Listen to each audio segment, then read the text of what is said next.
पाथरीत आज राजकीय इतिहास रचला गेला आहे.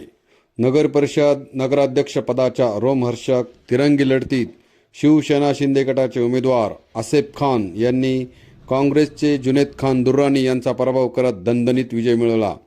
35 वर्षाचा काँग्रेसचा गड कोसळला आणि पाथरीत ऐतिहासिक सत्तांतर घडले. मतमोजणीच्या प्रत्येक फेरीत थरार वाढत गेला, पण निर्णायक क्षणी आसेफ खान यांनी मुसंडी मारली.